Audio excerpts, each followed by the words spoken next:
Alhamdulillah. Okay, now let me share my screen. Sorry for the inconvenience. Okay. This one, let me open in Edge first. Microsoft Edge. Better to do the annotation. Okay. Can you guys see my screen? Yeah, I can say. Yes, sir. Okay, very good. So today, one of your friends want to join. Okay, come. No problem. Okay, great. If anyone else wants to, get in the meeting, please interrupt me and let me know so I can admit them. Because sometimes I might not be able to see them, so that might be an issue. So for today's lecture, we're gonna talk about composite bodies. Okay. So last lecture, I think it was last week, if I'm not mistaken, we talked about the 9.1, chapter 9.1, which was basically we find the centroid via integration. Okay. So centroid by integration. So today we're going to do composite bodies, and fairly I would say it's a bit simpler than the first one because you don't have to really do any integration. There's no need to worry about functions and whatnot. But let's go and discuss a little bit. So what is a composite body? Okay. So previously when we've been doing chapter 9.1, we've been only focusing on integrating on a single body. Okay, for example, we have a x and y axes, right? And then let's say we draw like a function. Okay, I'm going to draw in red, for instance, and I'm going to shade this in purple. Okay, so basically it's a single body. You can imagine the purple shaded area as a single body. Okay, a single body that we're interested to. Oh wow. Okay, great. Single body. Okay, and we previously had to integrate it within the limits, whether it be the vertical limit in terms of dx or in a horizontal limit in terms of dy. Okay, we find the area, which is basically, let's say in the case of dx, right? If we integrate from dx, so it would be y. Let's just call this y. So it'd be y times dA. Yeah, the differential area is just y times dx. And if it's here, for example, maybe a function of x, for instance, so your dA would become x times dy, right? And for the centroid, okay, for area, is just simply the integral for x tilde x times dA over this, right? This is basically a centroid in the x direction. X tilde refers to the center of the element itself, the position of the center of the element itself, okay? And then for y bar, as we've learned before, is just simply y tilde dA over the integral of dA itself. And also again, this y is basically the center of the differential element. Now that's for a single body, okay, and we have previously done that by integration. And now for today's class, we're going to focus on composite bodies. Okay, so much of erasing to do. Okay, never mind, I'll not erase to save time. So for composite bodies, actually what happens is that you have more than one body. For instance, let's say you have a I-shaped beam, okay, like an I-shaped beam. So meaning to say that if we draw I-shaped beam, okay, or H-shaped beam, for example, which is more easier, so you'd have a beam that looks like this, right? Okay, and you want to know the center of this particular beam. You want to know where is it located. You want to know the center. Okay, right. So you can actually divide this H-shaped beam into three areas, three rectangles. Okay, so this is basically rectangle number 1. Okay, this is basically rectangle number 2 and rectangle number 3. So we have three geometries, right? So these three geometries, once you obviously try to find the area and you try to find the center of each of these geometries, eventually you'll be able to find the centroid of this particular shape, this entire shape. That's what we call as a composite shape or composite body. And in many applications, like for example civil engineering, even mechanical also, for example, we're talking about the beams, right? I-shaped beam, H-shaped beams, or even for example your car frame, for instance. Okay, they're all composite bodies. They're not a single body that we discussed previously, just a single like body that we discussed, right? Not something like this. This is a single body. We call it single geometry. Okay, they'll be composed of multiple geometries. Okay, for example, this rectangle right here, this rectangle right here, this rectangle right here. It can be a rectangle. It can also be a triangle too as well. Okay, it don't matter, but it will be multiple geometries. Okay, so that's the whole idea of composite bodies. It's very evident in the real world, so that's why we also are interested to find the centroid of these composite bodies actually, because by knowing the centroid, okay, and assuming that these bodies, okay, are of the same material, okay, they're of the same material, okay, then obviously this will allow us to locate the center of mass, okay, the center of mass, because when they are of the same material, we call it homogeneous. We call it homogeneous, and that means that the centroid is equivalent to the center of mass, center of volume, whatever centers that we're interested in, center of weight also, for example, it's all located at the centroid actually, if they are of the same material, okay? But if they're of a different material, okay, for example, if they're of a different material, like to say, let's give an example, yeah? Okay, let's say for example, can you guys see the water tower here? The water tower in this diagram? Yeah. Great. Yes. So I hope you guys can see it. So you can see this water diagram right here. We know that this part is, for instance, metal. We know this part is maybe, okay, steel, for example. Oh, I think this color you guys can't see. I'm so sorry. Let's choose a different color. Okay, great. So it's steel. Okay, for example, let's just pretend this yellow shaped thing is steel. Okay, and then maybe the gray color shaped thing may be aluminum, for example. Okay, it could be aluminum. So they're of two different materials, right? One is of steel, another is of aluminum. So because they're of different materials, they're not homogeneous anymore. They're heterogeneous. Okay, the body is now heterogeneous.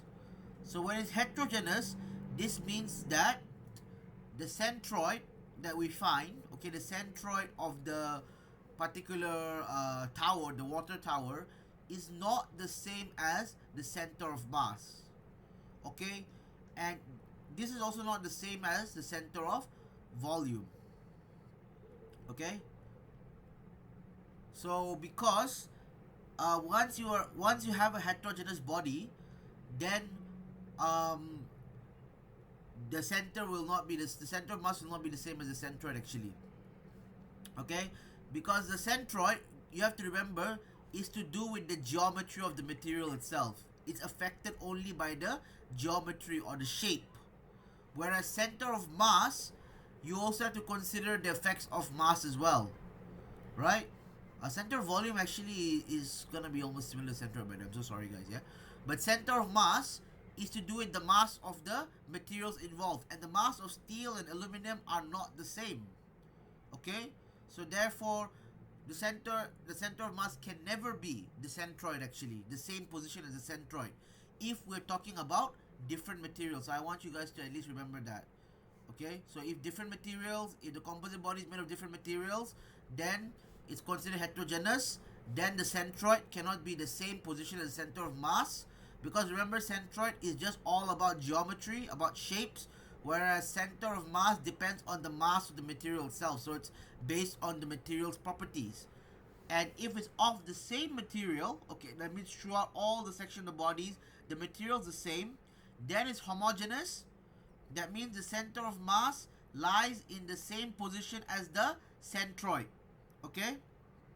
I hope this is clear. Now okay, what else? Let's go down.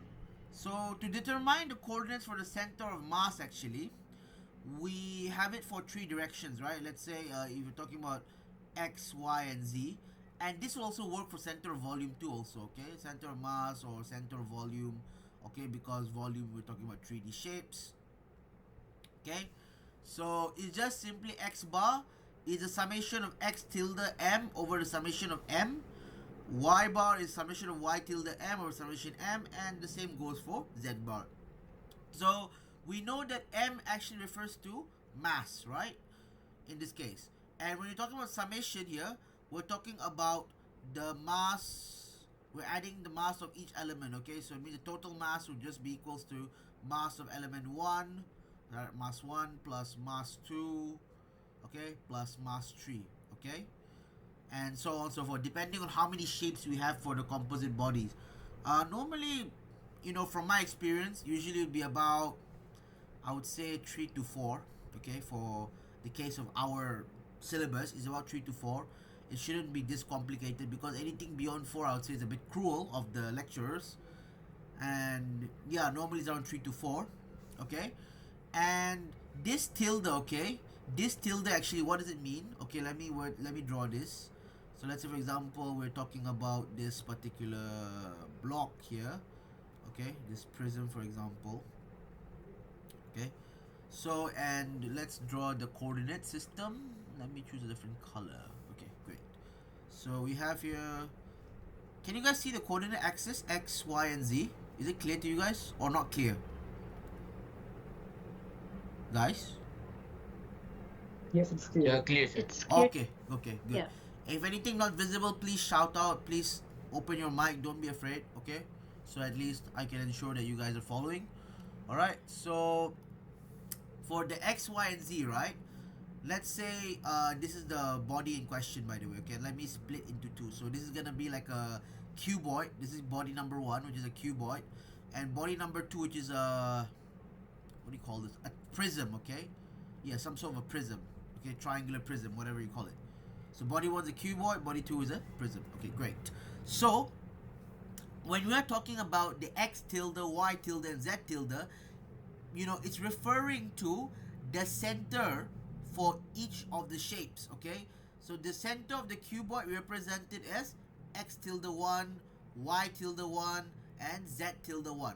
Okay, and basically this x, y, and z tilde is are relative to the origin. Okay, relative to the origin of the axis. Okay, for example, this here is gonna be your x tilde. Okay, so basically from the origin to the point of the cuboid, which is like half of the cuboid, because the cuboid, you guys are aware of it, they're very symmetrical across the x, y, and z, right?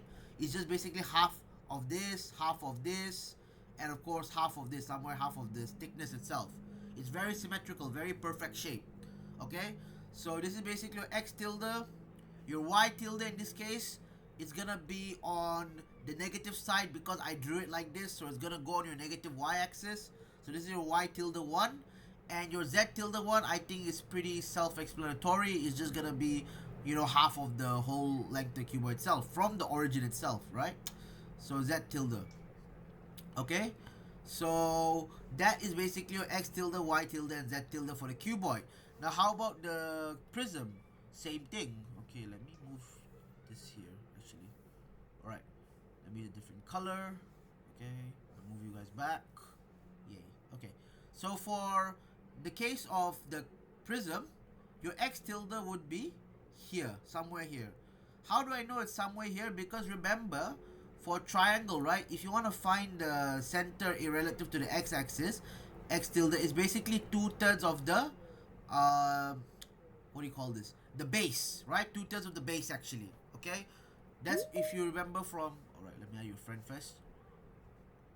Okay, cool. So 2/3 of the base, if you guys remember that in for 2D case, right, when you want to find the center of a triangle, usually just 1/3 of the base and 1/3 of the height.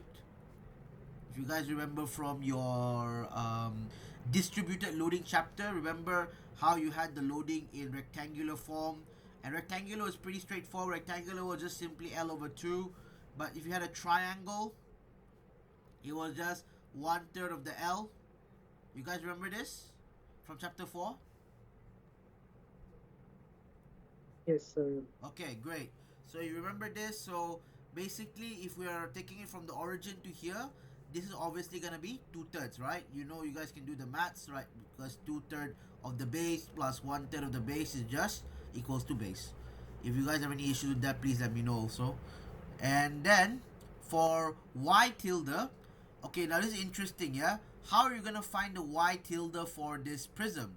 Because this prism, basically, if you're talking about the y side, it's more of like a rectangle. Can you guys imagine it's like a rectangle, by the way, right? So it's a rectangle here. So basically, your y tilde is just gonna be half of this. It's the same as y tilde 1 for the cuboid. So y tilde 2, okay, is gonna be the same. It's gonna be half of that length. This is going to be on a negative side. Don't forget to put negative because, you know, you're going on relative to the negative y-axis, okay? Then, lastly, your z tilde. Now, your z tilde is basically the same as this triangle 1 over third h, but instead of 1 over third h, yeah, we'll just say this z tilde, by the way, z tilde 2. Yeah, you can say it's 1 over third h of the rectangle itself, okay? So you've already found your z tilde, your x tilde, and y tilde for the prism. Also, the same thing goes for your cuboid. You found your x tilde, y tilde, and z tilde. So what do you do actually to get the summation? So basically, let's talk about x tilde m, okay? So it's basically we multiply our x tilde from the cuboid, okay, with the mass of the cuboid plus x tilde 2 m2. This is basically from your prism. So this is from your prism, this is from your cuboid. So that's your summation of x tilde m. And you can do the same process for y tilde and for z tilde as well. Okay? And by the way, for your y tilde, in this case, since it's negative, don't forget to put the negative sign, because in the end of the day, for centroid coordinates, they are just coordinates, okay, relative to the x, y, and z axis. So that means that they can also have negative sign as well. Negative sign means that they're lying in a negative axis. Negative sign also is possible, okay? If let's say your y tilde is negative, your y bar also will be most likely become negative, okay? So hopefully this is clear.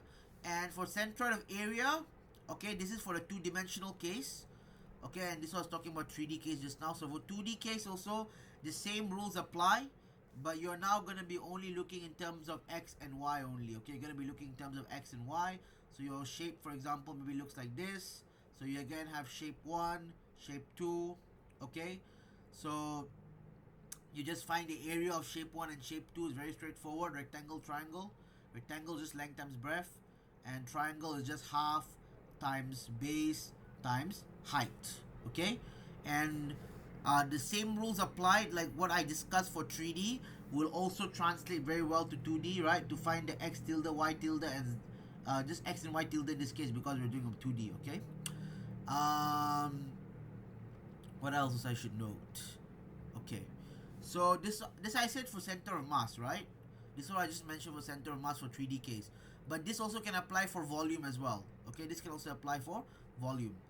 Okay, so volume, basically your x bar would be summation of x tilde v over summation of v. Same goes for your y bar also, summation of y tilde v over summation of v. And your z bar also is the summation of z tilde v over summation of v. Okay, and how do you find the mass of each element? In the questions, typically based on, you know, your exam questions and past quiz questions, right? You guys are aware that density is usually equals to mass over volume. So basically your mass is just density times volume. So usually they'll give you the density of the material itself, and if it's homogeneous, usually just one density, but if it's heterogeneous, you'll have different densities. So therefore you have to be very careful actually with what the question states, okay? So hopefully this is clear. You guys have any questions regarding for how to deal with centroid for composite bodies or center of mass so far?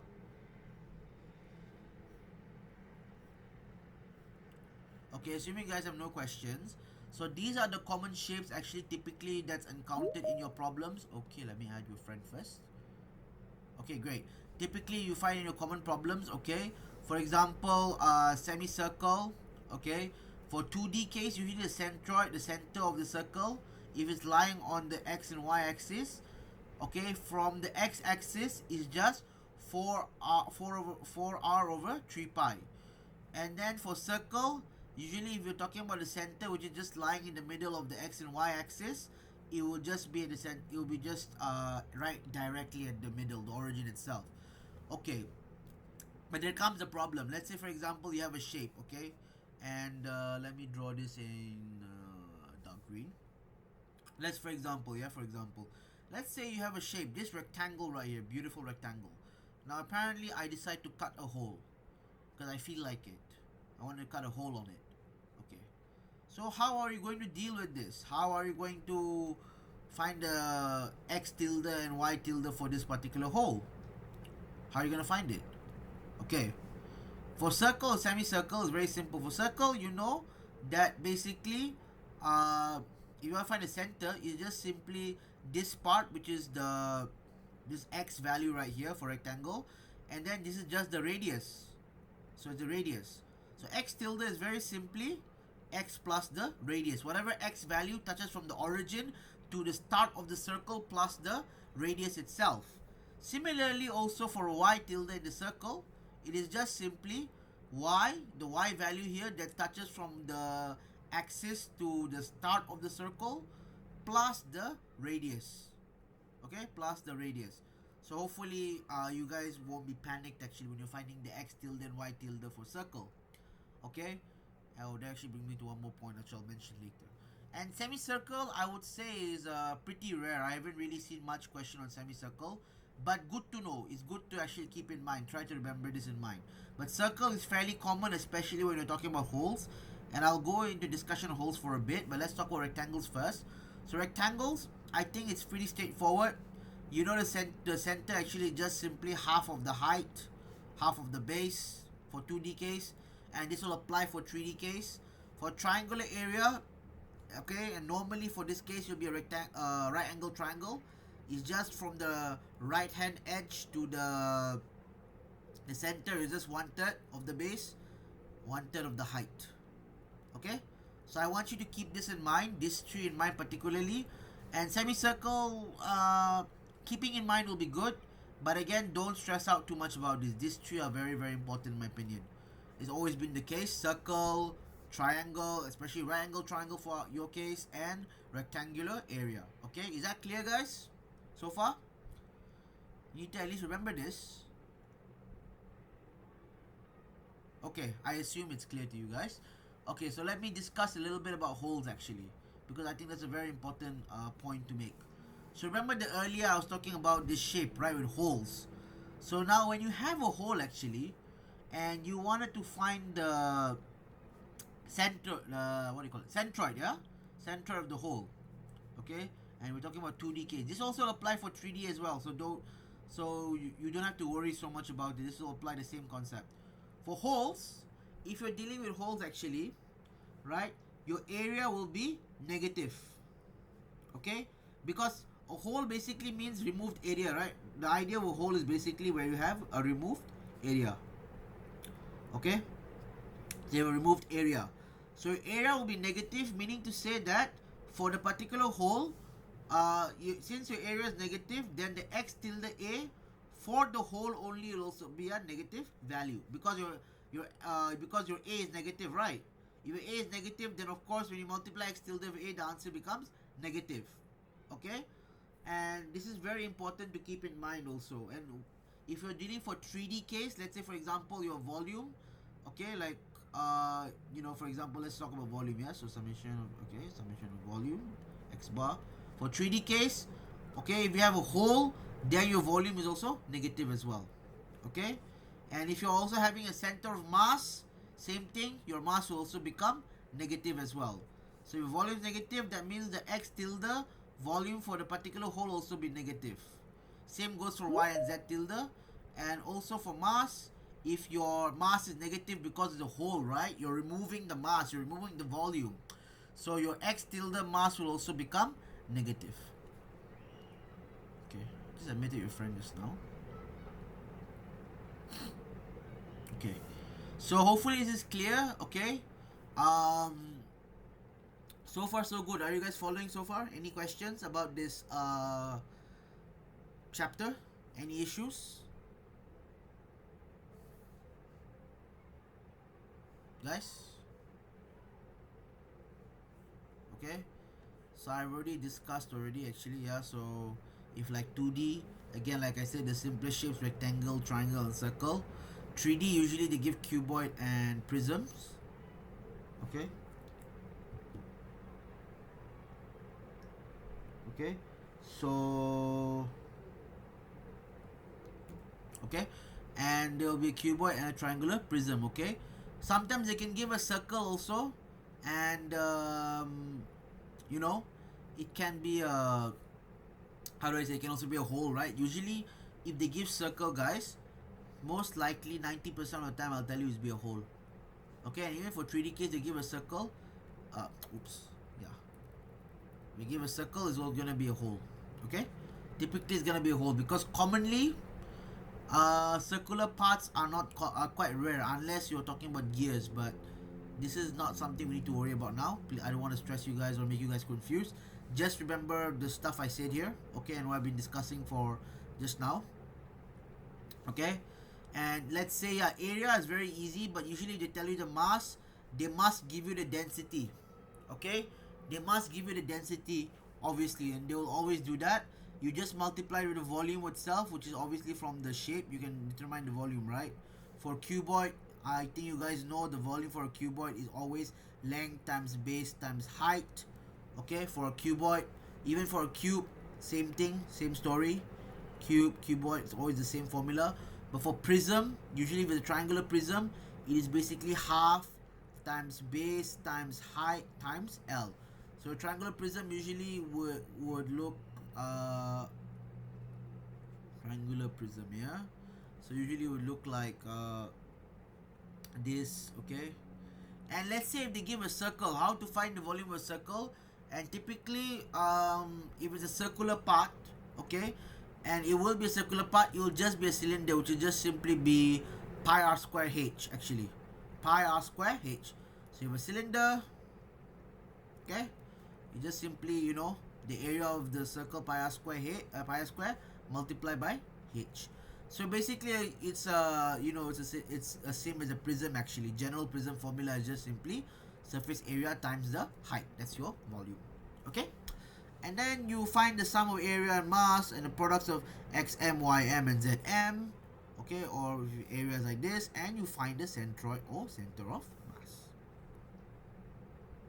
Okay, so any question, guys, before I ask you to start with the first question, the first tutorial? Anything you guys are confused with so far?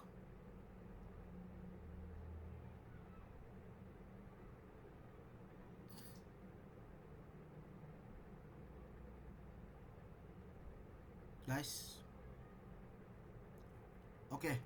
So without further ado, I will give you this tutorial question, tutorial 1 right now. And of course, sorry, what is it? Clear so. Okay, alright, it was clear. Okay, hopefully it's clear.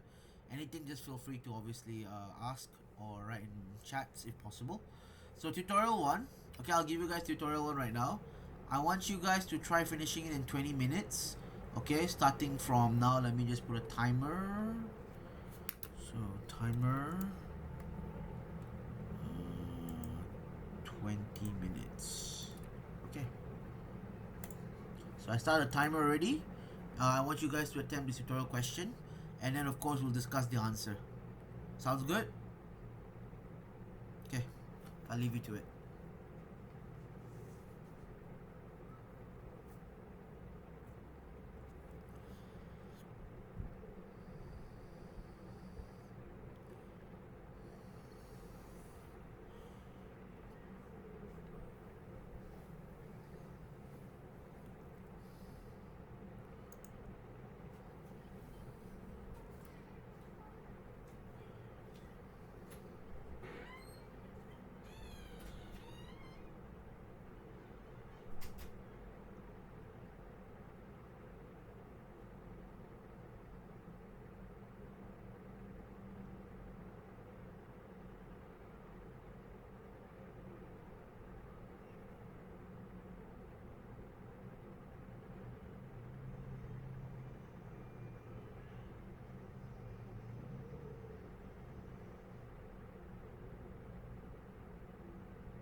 Guys, sorry to interrupt, but just one more thing. I would suggest that once you are doing the centroid and all that, I suggest you to present your ideas in a table. Like for example, you have a table of area.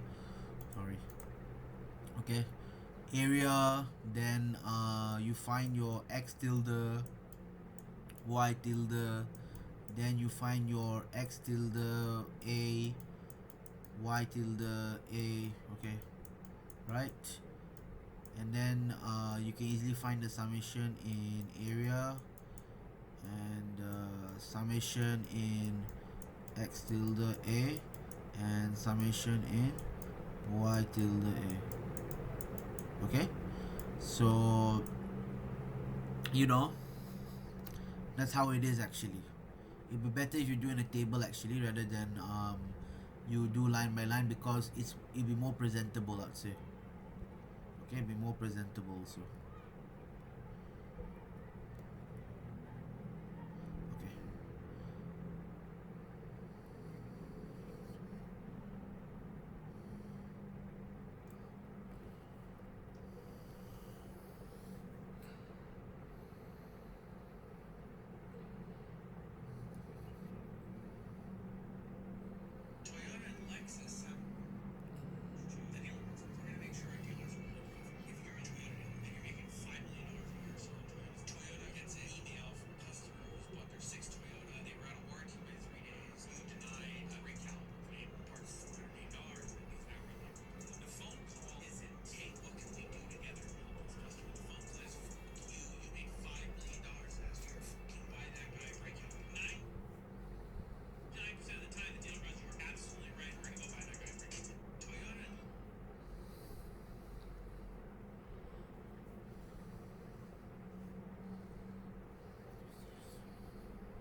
prefer to be told.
guys, have you finished tutorial 1 so far? You still have 3 minutes, I think, if I'm not mistaken.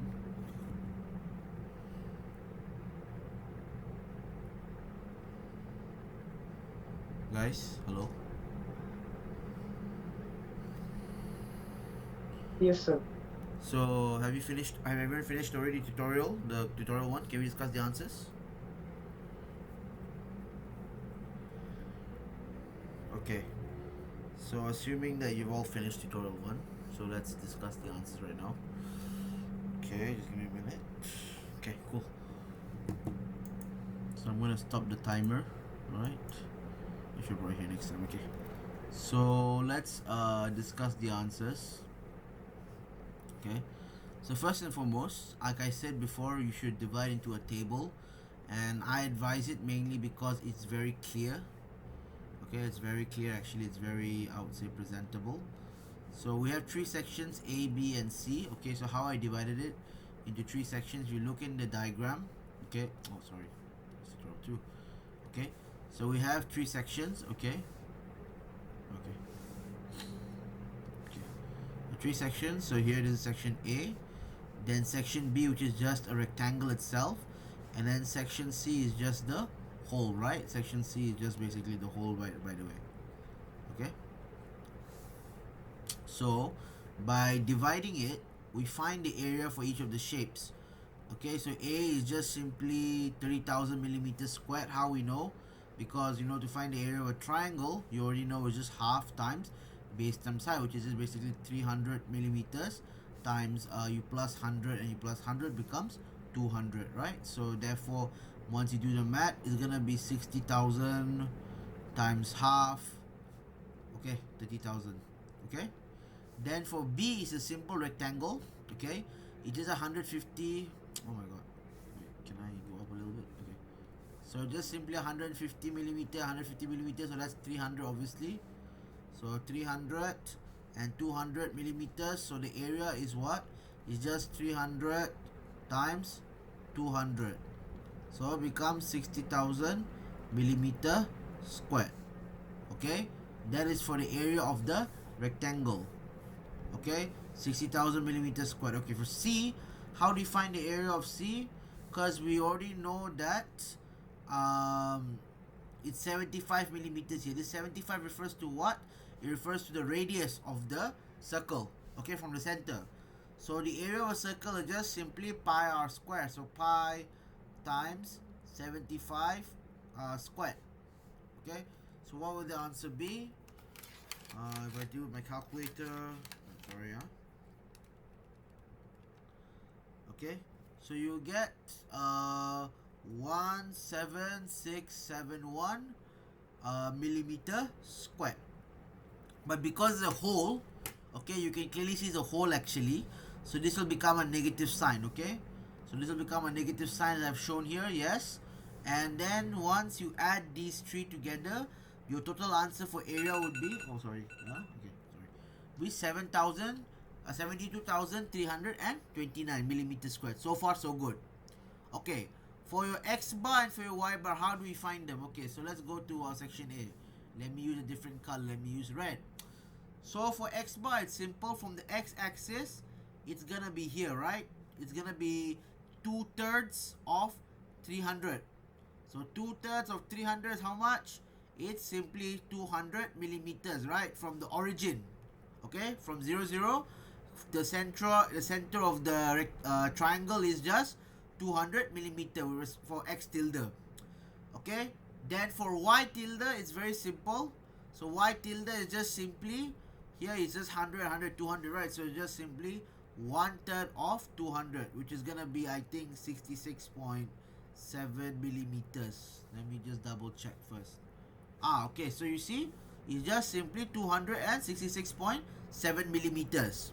Okay, then now for section B, how do we find the X tilde and Y tilde? Very simple. So for rectangle, it's usually gonna be half of the length, right? Half of the length of the rectangle is just 150, because the whole length we know is 300 earlier. So half of it is 150, but don't forget to plus 300 because you're starting from the origin. So the X tilde should be 300 plus 150, which is supposed to be 450. Clear? And then for the y tilde, from the origin to the center of the rectangle, okay, it is just simply 100 millimeters. Okay, supposed to be 100 millimeters. Okay, and then for C, okay, for C, how do we find the center of the rectangle? Center of the circle again. Very simple. It's just simply for x tilde is just 300 plus 150 because it goes to the center of the circle itself. You don't need to worry about 75, so it also should be 450 as well. Yes, 450. And for y tilde just 100. How do you know it's 100? Again, because the center of the circle actually is lying conveniently on the center of the rectangle itself. That's why it's 100 actually. Just basically half of the rectangle's width. Okay, so we already found x tilde, y tilde. Then x tilde times a is very simple. Just you multiply these two together, you get your answer for x tilde a times a. Okay, this is negative, yeah, because remember your area was negative, so when you multiply x tilde with this, obviously your answer is negative. You add it all up, this is your answer for x tilde a summation. Y tilde a also the same again, right? Don't forget negative sign. There, this is your answer. Then you just simply divide. So x tilde a divide by this is your answer, 346 millimeters. And for y tilde a divided by summation a is 86.2 millimeters. Okay, so now we have tutorial 2, but I realized that it's almost time actually for our tutorial session to end. So what I'm going to do is I'll leave it to you guys actually as your practice, yeah, for your homework actually. And of course the answers are there, okay, how I worked out. Okay, so I've already worked out for you actually, like I found the volume for all this because the question was asking you to find the center of mass. Okay, so of course they've given you the density for brass and they've given you the density for steel. So to find the mass is very simple. It's just simply rho times V is mass. Okay, we all know that. And how to find the volume? So I divide into 3 sections actually. Okay, because you see we have section A, which is actually looks like a trapezium, and we don't have the, how do I say, we don't really have the center for trapezium actually. I mean, like I say we don't have the how to find the center for it. We only have rectangle, triangle, circular, and semicircle. Just basically these 3 shapes are actually, to be honest with you. Okay, so what I did obviously was that I split it into 3 shapes. Okay, so this is shape A, right, which is basically a rectangle, simple rectangle. B, obviously they given to you is a triangle block of brass, I think. Yeah, B was, which one is brass actually? I believe, okay, oh, B is steel, sorry, B is steel, A is brass. Okay, A is brass, B is steel. Okay, so this is steel supposedly. Okay, and then last but not the least is C, which I divide into a triangle also, very conveniently so. Okay, so easily you can find the volume for all these 3, no problemo. Alright, and then you get the mass, very easy. Then you just do the method, right? You first obviously find the volume, find the mass for each of them, right? You actually find the mass. Okay, one of your friends want to join, almost end of the class, but no worries. Okay, then you find the x tilde. Okay, so x tilde relative to the x-axis for the case of A, because it's 150 millimeters already given to you, so it's just gonna be half of that, 75. And I leave it to you to find for C and B also. C is very simple because it's just 1/3 of this, so it's 150 times 1/3. Here is 50, right? Inverted triangle, so it's 50 here, and then 50 plus 150, that's your x tilde for C. Okay, x tilde for C, which is gonna be, I think, about 200. Okay, you can check later, don't worry. And for B is just 150 plus what? Your x tilde, just 150 plus 2/3 times 150. Why 2/3? Because remember, we're trying to, our centroid for the rectangle always near to the right angle edge, right? So 2/3 is gonna be 50, so 100, so 250. Okay, and then for y tilde is very simple, all of them. The y tilde is just simply 30 divided by 2, which is just negative 15, yeah? Negative because it's going on the negative y-axis, okay? It's going on the left side. And z tilde, I leave it to you guys to find it on your own, okay? For A, C, and B will be different because, you know, C and B are triangles, right? A is a cuboid, okay? After that, once you have drawn the tables, okay, sorry. Okay, give me a minute, sorry. Once you're, okay. So once you have drawn the tables, okay, so x tilde, y tilde, z tilde, and then you find, of course, x tilde m, y tilde m, z tilde m, okay? And then, you know, you do the summation for this one, right? Summation of x tilde m, y tilde m, and z tilde m, okay? And your mass also, don't forget to do summation. Then you use these formulas, you usually find your center of mass, okay? Clear for question A, part A? I let you guys do the calculation, but I've already explained to you the basics. Do you guys get it or not so far? Yes, sir. Okay, good. Then for part B, is the geometric center of the plate the same as the center of mass? And if yes, why? If no, why? And if different, determine the location of the center. Okay, determine the location center, no need actually, because I think I didn't do this part. Did I do this part? Let me check. So yeah, you see this is the table, okay? Later I let you guys do it, okay? And centroid, oh, I already given you the answer for the centroid actually. I think I did the calculation on my own. But for you guys, no need.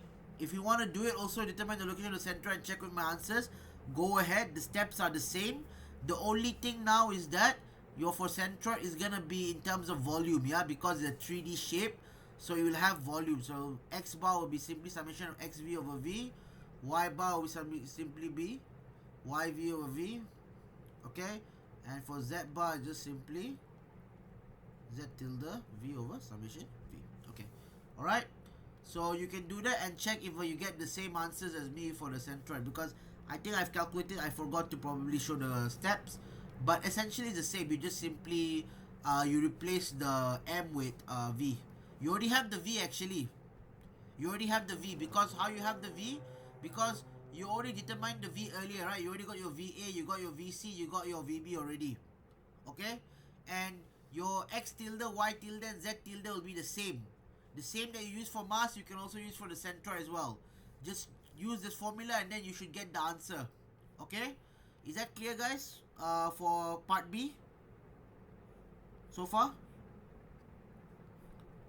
Okay. I assume it's clear.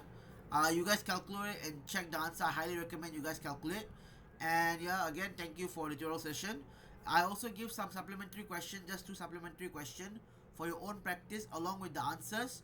So please try the questions first. Always try the questions. Don't just simply look at the answer, do the question. No. I want you guys to try the question first. Try to solve the question. If you're stuck, look at the answer for a little bit and then come back and try to solve it. That way you will actually learn how to solve the problems. Otherwise, if you just simply look at the answer and memorize it, it'll be a problem.